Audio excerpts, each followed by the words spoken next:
हनुमानगढ़ी के महंत राजू दास जी हमारे साथ मौजूद हैं, उनसे हम बात करते हैं। सर, अयोध्या आज सजी हुई है। पहला मौका है जब राम मंदिर निर्माण के बाद यहाँ पर दीपोत्सव का कार्यक्रम होने जा रहा है। किस तरह से आप लोग हर्षित हैं, उल्लासित हैं? क्या क्या तैयारियां हैं आप लोगों की? देखिए, पहले तो मैं मंगल कामना करता हूँ देश और दुनिया में रहने वाले सभी राम भक्त, सभी सनातनी, सभी हिंदू जनमानस के लिए खूब खूब खूब खूब खूब खूब मंगल कामना। भूतों ने भविष्यति, अगर देश के यशस्वी प्रधानमंत्री मोदी नहीं होते तो इतना भव्य त्यौहार अयोध्या में नहीं मनती। उत्तर प्रदेश में यशस्वी मुख्यमंत्री योगी आदित्यनाथ जी महाराज नहीं होते तो इतना दिव्य उत्सव और अयोध्या का डेवलप, अयोध्या का विकास इस प्रकार से कभी कतई संभव नहीं था। अभी आप किसी विपक्ष के राजनीतिक दल के नेता से पूछेंगे, वो आपको यही जवाब देंगे कि एक दिए जला ले, इतने दिए जलाने का कौन सा मतलब। वो यही कहेंगे कि मंदिर तो अभी बना ही नहीं। ऐसे शब्दों का वो इस्तेमाल करते हैं। तो अयोध्या 500 वर्ष के त्याग, तपस्या, संघर्ष के बाद लाखों राम भक्तों ने प्राणों की आहुति दिया। लाखों संतों ने आश्रमों को छोड़कर, मठों को छोड़कर, मंदिरों को छोड़कर, पूजा पाठ को छोड़कर, भजन संध्या वंदन को छोड़कर, गांव में, गलियों में, कूचों में घूमकर अलख जगाया, जिसका परिणाम स्वरूप है संघ विचार परिवार का जन्म हुआ। और संघ विचार परिवार का जन्म हुआ तो हिंदू सतर्क, सजग और जागरूक हुए और खटाखट वोटों का प्रयोग किया, जिसका परिणाम स्वरूप है कि देश के यशस्वी प्रधानमंत्री मोदी बने और उत्तर प्रदेश में यशस्वी मुख्यमंत्री योगी आदित्यनाथ जी महाराज बने, जिसका परिणाम स्वरूप है कि अयोध्या में नव भव्य दिव्य मंदिर का निर्माण और उस नव भव्य मंदिर के निर्माण में भव्य प्राण प्रतिष्ठा परब्रह्म परमात्मा भगवान श्री राम के उस पावन मंदिर में प्राण प्रतिष्ठा हुई। और भव्य नव अयोध्या बनाने के लिए पूज्य योगी आदित्यनाथ जी ने 38,000 करोड़ का बजट लगाकर, क्या नालियां, क्या सड़कें, क्या रोडें, क्या लाइटें, क्या पुल, क्या एयरपोर्ट, क्या रेलवे स्टेशन, क्या बस अड्डा, क्या एयरपोर्ट, लगातार विकास करके, सर्वांगी विकास करके और अयोध्या को डेवलप करके और 1.25 लाख से 27 से 28 लाख तक दिए जलाकर भव्य दीपोत्सव का कार्यक्रम हम कर रहे हैं। विपक्ष के नेता नहीं आ रहे हैं, आप लोगों ने बुलाया नहीं कि वो आ नहीं रहे? विपक्ष के नेता को आना भी नहीं चाहिए। जाकी रही भावना जैसी, प्रभु मूरत देखी तिन तैसी। क्योंकि चादर और फादर वाले का आस्था और विश्वास राम में नहीं है, संस्कृति में नहीं है, हिंदू में नहीं है, हिंदुत्व में नहीं है, राष्ट्र में नहीं है, मानवता में नहीं है। उनका आस्था विश्वास कहाँ है? बुत पूजक काफिर होते हैं, इनके गले काटने से 72 हुरे और जन्नतें मिलते हैं। उनकी आस्था वहाँ है, इसके नाते वो चादर चढ़ाने पहुँच जाते हैं। वो अपने परम पिता परमात्मा भगवान श्री राम के मंदिर में वो नहीं आ सकते। काल नेमी भी आप अभी कह रहे थे। नहीं, मैं कह रहा था ये औरंगजेब के वंशज हैं, बाबर के औलाद हैं, ये कालनेमी है, ये खरदूषण के वंशज हैं, जिनको सनातन संस्कृति से कोई लगाव नहीं, हिंदुओं से कोई अनुराग नहीं, पूजा पाठ से कोई लेना देना नहीं है। इसके नाते वो यहाँ नहीं आ सकते। स्वामी प्रसाद मौर्य ने कहा कि किसी गरीब आदमी के घर पे पहले दिया जला लें, फिर इतने दिए जलाएंगे।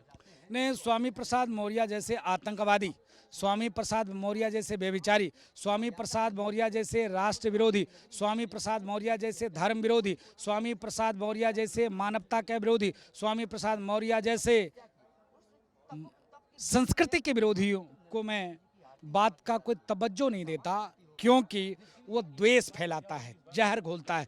अगर स्वामी प्रसाद मौर्य ओरिजिनल अपने बाप के जन्मे हों तो कह दें कि चादर चढ़ाने की कोई ज़रूरत नहीं है, किसी गरीब को चादर उड़ाओ, तब मैं मानूं कि स्वामी प्रसाद मौर्य सही बोल रहे हैं। नहीं तो ये इस तरह की जो बात कर रहे हैं, वो तो कहते हैं कि हिंदू धर्म में तो हम भी पैदा हुए, इस धर्म में तो सम्मान ही नहीं है, ये सारी बातें वो करते हैं। नहीं, हिंदू धर्म में कहाँ जन्म लिए? हिंदू धर्म में वो जन्म लेते तो कहते गौरी गणेश वो जो है वो लैट्रिन की पूजा कराते हैं। अगर वो हिंदू में जन्म लेते तो हिंदू हिंसक कहते।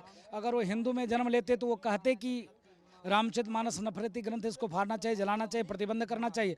अगर हिंदू में जन्म लेते तो वो कहते कि हिंदू मतलब नीच होता है। तो कैसा नीच है वो? अगर वो हिंदू है तो कैसा नीच है? जो कहे कि हिंदू मतलब नीच, तो मुझको लगता है हिंदू नहीं है वो कालनेमी है और कुछ नहीं। वो रामचरितमानस की चौपाइयों का विरोध करते हैं, कहते हैं कि उसमें जो है वो पिछड़ों को, शूद्रों को जो है वो मारने पीटने की बात कही जाती है। ये है ये जे बरनाधम तेली कुम्हारा स्वपच की रात कोल कलवारा, इस तरह की बात करते हैं। ये किसने कहा? यह कहा महाराजा समुद्र ने कहा, किसको कहा? पार्वन परमात्मा भगवान श्री राम को कहा। वो अंगूठा टेक है, पढ़ा लिखा नहीं है। अगर वो पढ़ा लिखा नहीं है तो आओ मैं तुमको पढ़ा दूं।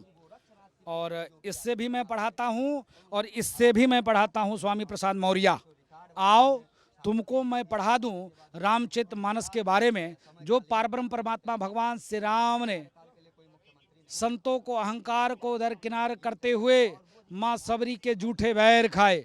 जो पारब्रह्म परमात्मा भगवान श्री राम ने निषाद राज को मित्र बनाया, गले लगाया और समकक्षी बनाया, भाई बनाया, मित्र बनाया।